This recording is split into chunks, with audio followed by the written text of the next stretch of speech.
The Royal Christmas Switch. By Melinda Curtis. Naughty elf. Pronunciation: naughty elf. Definition: full of knots. Common use in Christmastown: an avid, skilled knitter and lover of Christmas, a passion sometimes sidetracked by holiday matchmaking. Christmastown Herald. World News section. Sources claim it's another romance gone awry for Prince Evander of Verdania after reports surfaced of an altercation between the prince, the U.S. ambassador's daughter, and her current business mogul boyfriend. Legions of royal-watching fans are on high alert, waiting for a glimpse of the prince, eager for him to confirm or deny his relationship status. Prologue. December 1st. Over the River Retirement Home, Christmastown, Maine. I'm so excited about this year's Christmas pageant. Odette King tugged at her gold-fringed, snowflake sweater as she and her two closest friends walked behind younger members of the Christmastown pageant committee toward the lobby. It keeps getting better and better every year. Not only did Miss Featherpotts write a musical about Jack Frost and his winter wonderland, now we're going to experience it live on stage. Who would have thought? And the good news is that this storm of the century will be long gone by the Christmas Eve performance. June Baxter adjusted her owlish glasses and studied the committee members ahead of them. It wasn't just any big storm. Oh, no. Mother Nature was bringing a bomb cyclone, a doozy of a snow wallop, followed by a series of significant snowstorms. The bomb cyclone was predicted to drop 10+ feet of snow in the next 24 hours, followed by up to 3 feet of snow daily for the next several days. That was enough snow to bring the state of Maine to a grinding halt for at least a week. I heard they aren't going to allow us to leave over the river for 3 days, June continued. Minimum. You know what that means. I do know what that means. Prudence Parker pulled her two friends aside in the holiday-decorated hallway. She pointed toward the lobby with a jingle of tiny bells from one of her bracelets. Those single pageant committee members will be snowed in and alone. Ahead of them, one of the town's youngest and newest sheriffs gave a wide berth to a hanging sprig of mistletoe. The naughty elves scoffed in unison. It's hard for Christmastown to work its holiday love magic when everyone is snowed in, Odette agreed, still frowning at the single lawman. Ahead of them, several of the committee members left. It's hard for us, the naughty elves, to help the holiday love magic work, June amended. Over the years, she and her friends had become quite good at nudging love along. June's gaze turned sly. I heard Byron Westbug has a snowmobile in the equipment shed.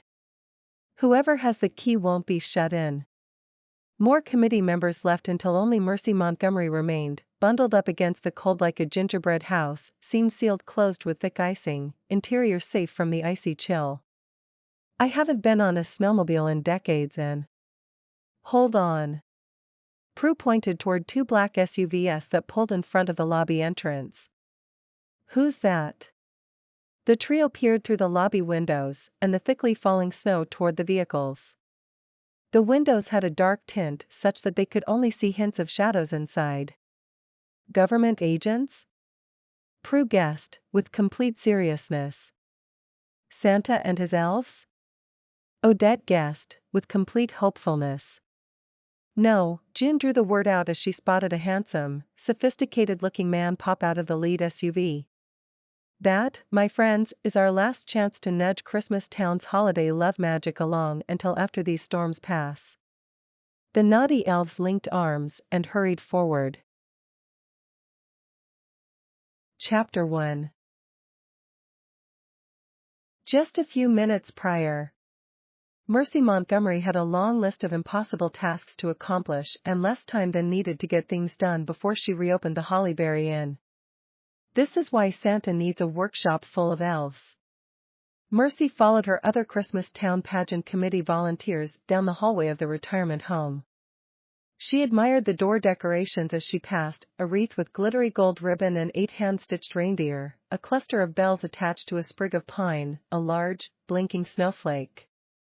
There was Christmas wherever Mercy looked at over the river, along with finished walls, clean carpets, and modern lighting. In comparison, the Victorian inn Mercy called home was unfinished, filled with construction supplies, full of renovation challenges, and without a lick of holiday cheer. Including inside Mercy. That's what stress did to a person. It sapped all their holiday exuberance. "Look at the snow coming down," someone ahead of Mercy said as the group entered the retirement home's lobby. "Over a foot of snow and the storm is only a few hours old," the mayor said, pausing to pick up a candy cane that had fallen from the lobby's Christmas tree. He placed it on a branch low enough for a child or someone in a wheelchair to reach. "The state closed the highways within the past hour," the sheriff's deputy said, veering right, possibly to avoid standing beneath a sprig of mistletoe, much to the disgust of the naughty elves, if their scoffing behind Mercy was any indication. "Most bridges iced over last night. It's too dangerous to drive far and it's only going to get worse." He glanced at Mercy. "The only thing we're recommending anyone do over the next few days is shovel walkways, yours and your neighbors, if you're able. Otherwise, you stay inside." Mercy nodded. "You don't have to tell me twice." She'd stocked up on food and would gladly avoid the snow and icy wind. Miami-born, this was her first Maine winter, and she was always cold, no matter how many layers she wore. The mayor, sheriff, and several others hurried outside toward their vehicles in what was already looking like near whiteout conditions. "I was expecting a few days of quiet after Thanksgiving and before the Christmas rush," Esther said. She owned Esther's house, soon to be a competitor of Mercy's. Esther picked up a snow globe on a coffee table and gave it a good shake, putting Santa and his reindeer in a blizzard much like the one building steam outside. "But with so many tourists staying rather than trying to travel home today, and with so many highway travelers looking for rooms, we're fully booked. I've had to turn folks away." Preparing for the cold, Mercy zipped her jacket, wrapped her scarf twice around her face and neck, and then tugged on her knit hat and mittens. Esther, a native Mainer, turned to face Mercy. Her gray head was uncovered, jacket unzipped, scarf draped simply around her neck. "Are you keeping to your schedule of opening by Valentine's Day?" "Well," Mercy hedged. She'd been working diligently on the Hollyberry Inn since she began last October. Valentine's Day might be a stretch. There'd been a series of unfortunate events involving ancient plumbing and outdated electrical. "I'm farther than I expected to be, but not where I'd hoped to be." Her great-uncle had begun the renovation before he died. Or rather, he'd begun the demolition. He'd done nothing in the way of reconstruction other than doodle his plans on sheets of paper she'd found in the basement. "It's the ghost, isn't it?" Interest sparked in Esther's faded brown eyes. "Is the ghost causing mischief and slowing you down? When your great-uncle bought the place, he swore it was haunted." Mercy scoffed. "There's no ghost." Not that anyone ever listened when she told them that. It seemed like the whole of Christmas Town wanted to believe in the ghost of the Hollyberry Inn as much as they did in Santa Claus. Or perhaps this ghost hasn't shown itself to you yet. Chuckling, Esther charged out into the storm, the loose ends of her jacket flapping in the wind like a cape. "Mainers." Mercy shook her head, hesitating to follow. Two large, black SUVs pulled under over the river's portico. Those big SUVs were the kind of vehicles one saw pulling up to red carpet events in fancy places like New York City or Hollywood, tinted glass, fancy rims, glossy finish to the paint. Although both SUVs were splattered with slush and blanketed in snow. "Let's go see who's arrived." One of the naughty elves linked her arm around Mercy's and swept her toward the main doors to greet the newcomer. A man in his 30s hopped out of the driver's seat and hurried inside. He greeted them with a polished smile. And brought in a whiff of woodsy cologne. "Hello." His accent. It wasn't British. It wasn't Australian. It was. He spoke in the language of love. Mercy did a mental eye roll. I am Prince Lucas Friedrich Evandrus Chanticleer. A prince? Mercy gaped, drinking in the prince's appearance while releasing the same satisfied sigh she used when she sipped her hot morning coffee. He was blonde, blue-eyed, and handsome. And just looking at him made Mercy feel content, as if her to-do list was manageable, as if she should no longer worry about grand reopenings or what color tile to put in the honeymoon suite. He wore black, shiny dress shoes, glistening with melting snow. Black slacks. A sky-blue sweater that brought out the blue in his intelligent eyes. The black wool coat he wore almost reached his knees. It was the kind of coat men in northern cities wore over their suits. He wasn't dressed for a visit to a small town, to go out in a snowstorm, or to renovate a centuries-old Gothic Victorian. He was dressed to whisk a woman away from her daily cares for a cozy night in front of a fire. The naughty elves closed ranks around him. Struck by an unusual sense of romance, Mercy inched closer to the mistletoe the sheriff had avoided, hoping the prince was in the Christmas spirit. A girl can dream, can't she? Lately, most of Mercy's dreams involved shirtless, hot carpenters swarming the holly berry inn with power tools, intent upon putting the old Victorian back together again. I mean, if you're going to dream, why not dream big? But a prince? Even Mercy didn't normally dream that large. There was just something about this prince that didn't intimidate her. He was charming, but also approachable. Like a neighbor you could rely on to help you move a heavy piece of furniture. Not charming and unreliable like her father. I'm looking for an establishment with vacancies, the prince said in that deep, sophisticated, foreign accent. My love language. Mercy could listen to that voice all day long, whether he was talking about the number of wooden studs required to repair a termite-damaged wall or the ratio of water to cement when mixing mastic to lay tile. The highway is closed, he with the beautiful voice went on, gaze coming to rest on Mercy with a smile that gave her the same warm fuzzy feeling she got from drinking hot chocolate with extra whipped cream. Pretty powerful, that charm of his. We've contacted every hotel within the Christmas Town region, looking for shelter. But every single one is booked. What about the Blue Spruce? The Loon Country Lodge? Or Frosty Acres? Prudence Parker ticked off options like a child reciting a well-rehearsed Christmas wish list. Full. Full. And full. The gorgeous man's smile never wavered, never indicated worry or stress. Here was a man who was in the midst of an emergency and hadn't lost his cool. If only he'd been around during what Mercy now referred to as the great mouse nest discovery of Thanksgiving Eve. Mercy sighed. The truth of the matter was that she was alone. There were no hunky construction workers or polished, handsome princes to witness her startled screams when she discovered spiders of unusual sizes and rodents who'd laid claim to the place long before she had. What about the Holly Berry Inn?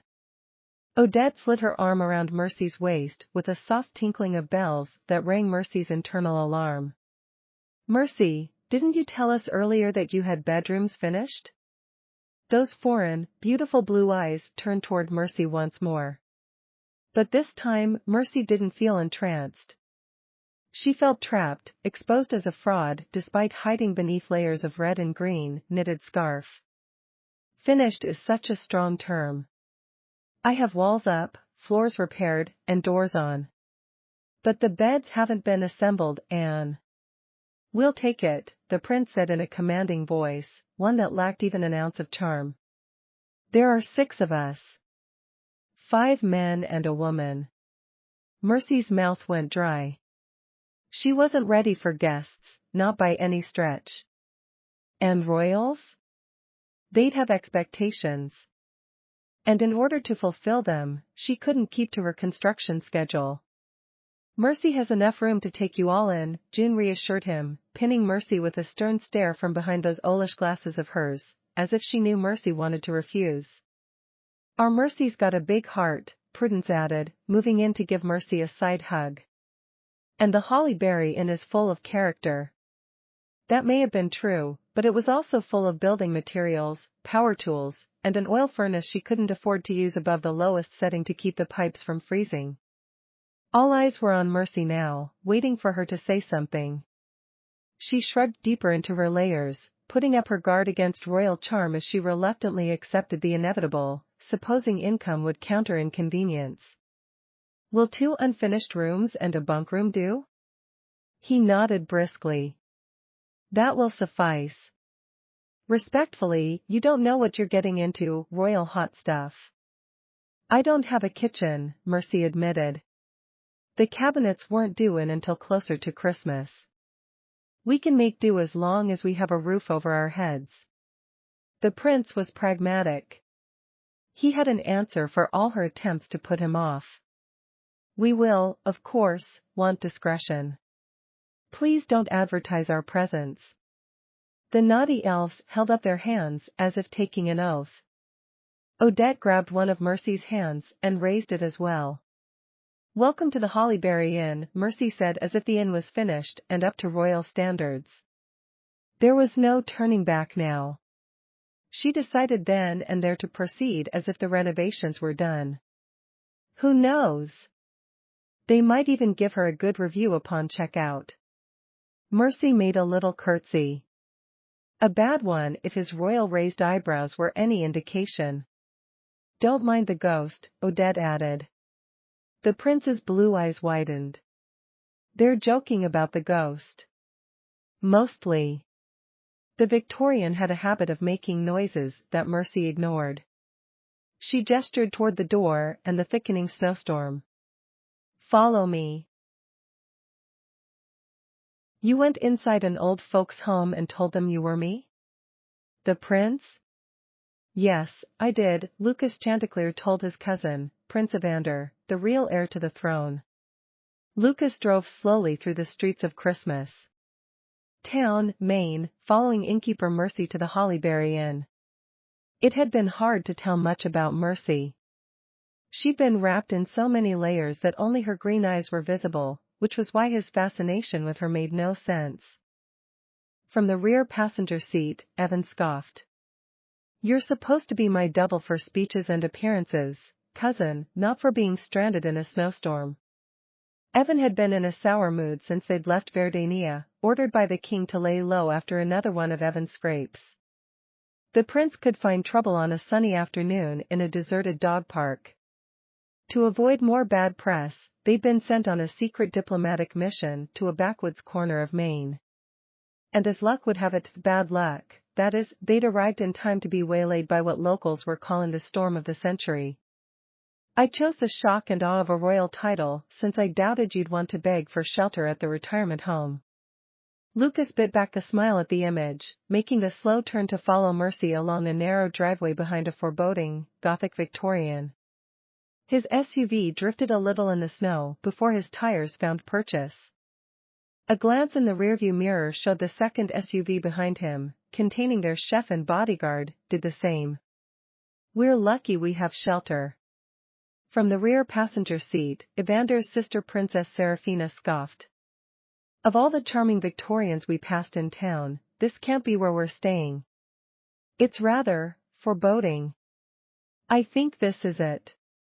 Lucas glanced up at the 3-story, snow-covered Hollyberry Inn, taking it in through thickening snow flurries and overworked windshield wipers. Snow flurries were coming down so thick and so fast, they were forming a layer of ice on the windshield before the wipers and defroster could clear it off. But from what Lucas could see, the Victorian was black. Shutters hung crookedly next to small windows, one banged in the breeze. 2 tall, round turrets rose on either side of the front corners. A wrought iron fence surrounded the property, each segment of black fence emphasized with tall, pointed finials. A statue in the yard was covered in snow and unrecognizable. "What is Dracula's castle doing in Christmastown?" Evan demanded, leaning forward over the center console and peering out the front, although given he wore large sunglasses it was doubtful he saw much of anything. "Everywhere else we've been in town has looked cheery." "Like Santa's home in the North Pole," Sarah added wistfully. She was a romantic at heart. Lucas had to agree with both of his cousin's assessments. The innkeeper mentioned she was remodeling.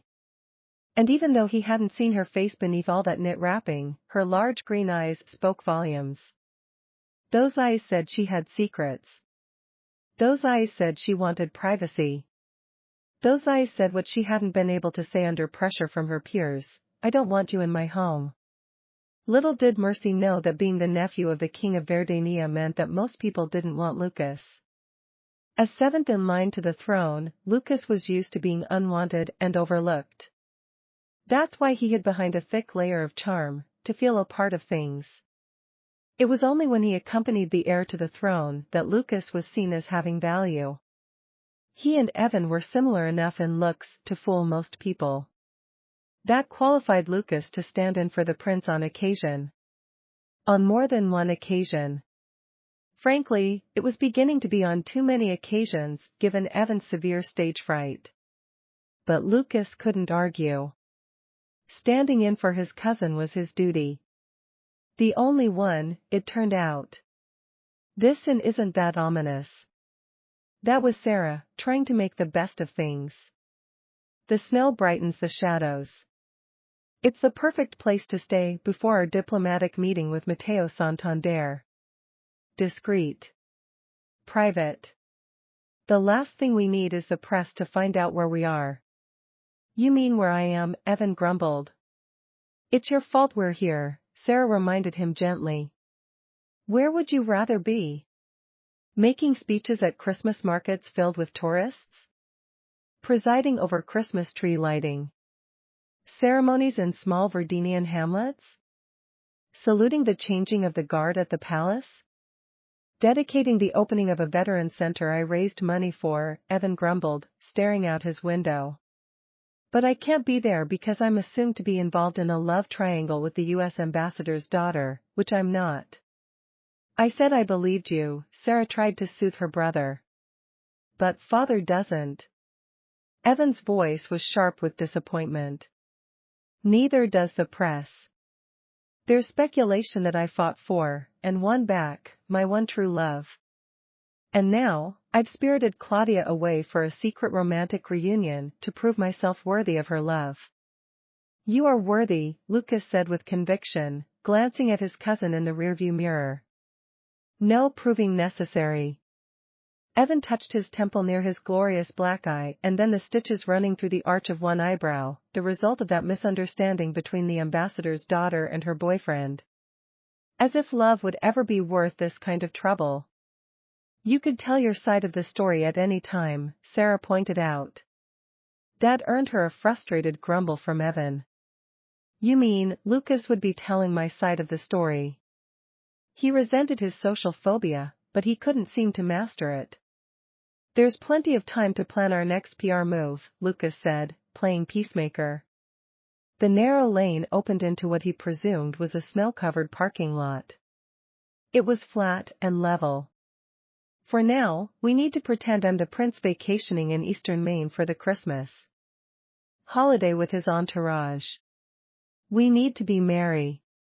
Ho ho ho, Evan called out, voice filled with sarcasm. Merry Christmas! Sugarplum cried from her large, covered cage in the rear of the SUV. Evan must have woken her up. The rare macaw was a gift from King Leopold of Verdania to Mateo Santander from Spain, a token of thanks for Mateo's help closing a trade deal between their two countries, a deal that would be signed soon, barring any more major social disasters like the one Evan had recently been in. Nuts. Rudolph. Firecrackers. Sugarplum cried. That bird is as out of sorts as I am, Evan said, sounding more like himself. We're all jet-lagged, Lucas said. They'd flown over from Verdania the night before and set out early this morning after landing, destination Bethel, Maine, where Mateo was spending time with his extended family.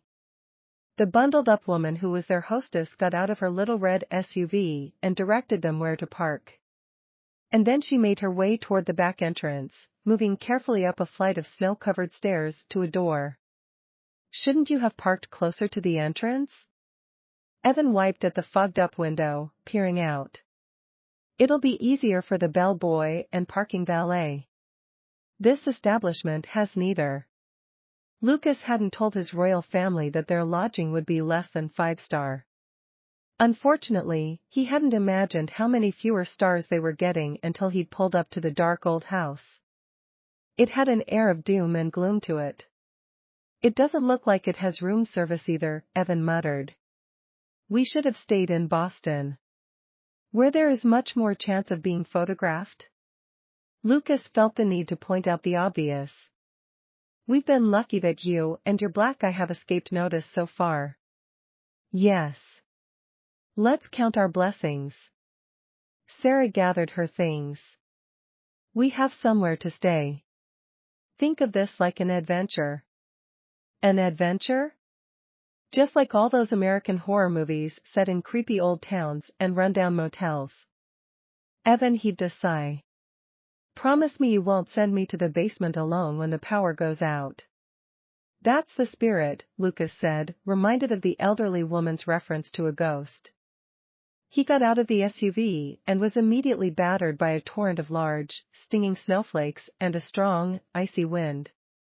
He opened the rear hatch, then hurried around to the other side of the SUV and helped Serafina to the ground. Her high heels immediately sank into the fresh snow. She flailed her arms, very nearly tumbling over backward before latching onto Lucas. She took a few extra steps to catch her balance, feet sinking out of sight. "Oh, it's cold."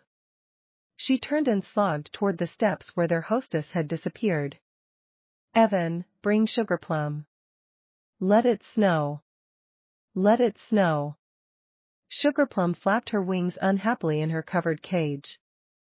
The macaw was vocal and mischievous even on her good days, breaking out of her cage, exploring nooks and crannies, speaking out of turn. "Let it snow, snow, snow." "Oh, it's going to snow, all right." Lucas suspected the cage cover would do little good sheltering the bird against the relentless wind and chilling snow. He handed the bulky bird cage to the prince. "You and Sarah get inside where it's warm. I'll take Sugarplum in and then come back to help with the luggage," Evan promised before turning and following his sister's trail through the snow toward the house. It took Lucas and Evan, along with their chef Maxwell, their bodyguard Clint, and the press secretary Albert, several very cold minutes to schlep all the luggage into the rear of the Victorian. It had a breezeway, one big hallway 10 feet wide, that went from the rear door to the front door. The decor inside was as dark as it was outside. Black paneling rose halfway up the walls. The wallpaper above it was a soft white, with large black roses in full bloom. At the other end of the hall, there was a grand staircase and a large front door, both also black. "It is Dracula's house." "Snow, snow, snow your boat," Sugarplum squawked from beneath her covered cage. Voices drifted to them from the other end of the breezeway, followed by the sound of feminine laughter. "Down here. I've started a fire." Mercy waved to them from near the front door. And then she was gone, giving Lucas a quick, intriguing impression of blonde hair and a bright red Christmas sweater. Sarah appeared in the place where their hostess had been. "Keep your jackets on. Mercy just started the furnace. It's still cold." Then she, too, disappeared. Frowning, Evan blew out visible puffs of air. "We're in a house, and I can see my breath." "Lucas," Evan turned toward Lucas. "This is the best we could get?" "Yes. It is." Lucas swallowed his annoyance, reminding himself of the stress his cousin was under. "And you can only see your breath because we let all the freezing air in." "Probably." Hefting Sugarplum's still-covered cage, Lucas led the way toward the other end of the house. He passed a doorway revealing a room that had unfinished walls. And then another. And another on the other side. At the end of the hall, Lucas entered a formal sitting room decorated in black, white, and gray. There were uncomfortable-looking antique chairs and love seats facing a large, grand fireplace accented with what looked like handmade, black tiles. Sarah sat in one chair, bare feet near the hearth, wiggling her toes near her wet, ruined red heels. Thankfully, her steady breath produced no puff of condensation. Mercy stepped into Lucas's view, dipping into a curtsy. "Welcome to the Hollyberry Inn, Your Highness." Time seemed to slow for Lucas. Mercy was unclassically beautiful and not dressed to impress anyone. And yet, Lucas couldn't look away. Attraction. It had nothing to do with Mercy's body type. She was short and curvy. It wasn't what Mercy was wearing that had him awestruck either. Blue jeans, fuzzy green socks, a red sweater with Santa on it. It wasn't her hair. Short, blonde, flattened by the earlier presence of a knit cap. No. It was none of what Lucas saw or how he normally judged beauty. It was how Mercy carried herself. She had the bearing of royalty. Like she owned and operated a luxury establishment. Like she was the equal to all around her. Like she was comfortable in her own skin. Something I'm not. Lucas hadn't imagined this self-assured woman had been hiding beneath that thick jacket and layers of scarf at the retirement home. But then again, he hadn't imagined the Hollyberry Inn would look like the setting of a horror film on the outside either. The chill that suddenly worked its way down his spine had nothing to do with the cold or Dracula, and everything to do with her. "Mercy. Grab a seat closer to the fire, Your Highness," Mercy said graciously. "I wasn't expecting company. Hopefully, we won't turn into icicles while we wait for the furnace to heat up." "Call me Lucas," he told her, introducing the rest of the party, who filed in after him. "You didn't have the furnace on?" Still watching Mercy, Lucas moved closer to the fireplace where he set the 4-foot-tall birdcage down and removed the cover. "I assumed you were living here. While renovating the property." "Oh, this is my home. The furnace is set on low to keep the pipes from freezing. I live in the basement and rely on portable space heaters." Mercy studied Sugarplum, who was quiet, for once. "It wouldn't be economical to heat 3 stories and a basement just for me." "Excuse me." Maxwell caught Mercy's eye. "Where is the kitchen?" "I'm a chef and I'll be cooking for His Highness." For me, Lucas realized he'd forgotten to impress upon their entourage that they were traveling incognito. His words earned him many inquisitive looks. "I cook, therefore I am," Maxwell deadpanned with a frown Lucas way. "Regardless of which royal I cook for." Bodyguard Hank moved around the room, presumably checking window security, and looking for listening devices and hidden cameras, all without seeming to take his attention off Mercy. Secretary Albert held his cell phone as if trying to catch a signal. "Merry ho ho." Sugarplum flapped her wings, moving closer to the fire on her perch. "Oh, he speaks," Mercy cooed, coming closer to the cage. "What a clever bird you are." "Be careful what you say in front of Sugarplum," Evan said dryly, self-consciously adjusting his big, round sunglasses in a poor attempt to hide his black eye and stitches in his eyebrow. "She's a quick mimic." "I am royalty." Sugarplum cackled, as if on cue. "We're staying at Dracula's castle?" "I can see my breath." The prince should take his own advice. Lucas had a hard time not staring at Evan accusingly. The prince took the high ground, choosing silence over admission as he sat in an antique chair, posture as stiff as its high back. About that kitchen, Maxwell was nothing if not persistent, which was a welcome distraction from the bird's comments about royalty and vampires. "You're traveling with a chef?" Mercy tilted her head as she regarded Lucas. "I suppose that makes sense." Lucas gave her his most reassuring smile. "I should have explained that Maxwell is our chef, Hank is our driver, bodyguard, and Albert is the royal secretary. Evan and I are siblings and cousins of Lucas." Sarah smiled from her seat, already at ease with their hostess. "I make sure these men don't take themselves too seriously." "Do you have a Wi-Fi password, Miss Mercy?" Albert held his phone at the ready. "Please. Call me Mercy." She rattled off a password. I'm afraid we're going to be snowed in for days. And I'm not one for formalities. Lucas wasn't sure how informality was going to go over with the royal support staff. I still don't know where the kitchen is, Maxwell reminded them. I didn't see it coming in. Oh, you didn't tell him? Mercy glanced from Lucas to Maxwell and then back. I'm afraid I have no kitchen, Maxwell. The chef scowled. And you feed yourself, with a microwave and air fryer downstairs. Maxwell very nearly fainted. Or at least, he staggered dramatically, clutching his chest, as if he might say unacceptable. Sugarplum flapped her wings, sounding just like Maxwell when he got upset. Quelle catastrophe! Did she just speak French? Mercy bent to look Sugarplum in the eye. Yes, Evan said. She came very well trained because she's a gift for a friend of ours. That's some gift. Mercy scanned the royal party, as if interested in elaboration. But when none was forthcoming, she didn't pursue it. Lucas added discreet to her growing list of positives. Outside, the gathering storm seemed to growl. The wind rattled the windows. Sugarplum hopped about her cage. I need to see this kitchen of yours. Maxwell had recovered his chef-like pretension. Of course.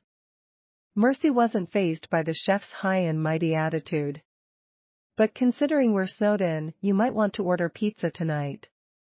There's a pizzeria a block east of here, toward downtown. My friend, Georgie, runs the place with her brother and lives in an apartment above it. If she's still making pizzas, we can walk that far in the storm to get it. But tomorrow? Nope. Maxwell's brows lowered. I'd rather walk to the nearest shop in this blizzard than subject royal stomachs to fast food. I'll show you my temporary kitchen. And then you can decide. Mercy smiled graciously, leading their chef out of the room. She was so poised. She must have had experience dealing with difficult people. After that, I need to assemble the beds, so you'll have somewhere to sleep tonight. Maxwell made another disapproving noise. What do you have instead of beds? Sleeping platforms? Beds of nails, Mercy deadpanned. It's the latest trend in acupuncture. And yes, I charge extra for them. Maxwell released a rare shout of laughter, quickly contained. No one spoke after the pair left. Their footsteps echoed on the wooden stairs, then receded. Evan sank deeper into a high-backed chair. Albert, you should have anticipated the storm. This place is charming. Sarah pointed at where the wall met the ceiling. Look at the crown molding. Black is such a bold, modern choice for a historical building. I suppose you'll be wanting to remodel our ancestral home in black next. Evan removed his sunglasses and glanced around. Perhaps even market our country as a modern-day mecca for vampires. If there was anything in need of a makeover in or from Verdania, it'd be you, dear brother. Sarah went over to Evan and hugged him, softening her words. Isn't this Christmas town? I think Mercy didn't get the memo. Evan sounded more like Maxwell than the caring man Lucas had grown up with. Where's the red and green? The silver and gold? She doesn't even have a Christmas tree. Perhaps she's been too busy remodeling this behemoth to bother with frivolity, Albert said in a rare note of insight. Usually, he kept things to himself and generally was invisible. A muffled cry of distress drifted to them. That's either Maxwell or the ghost.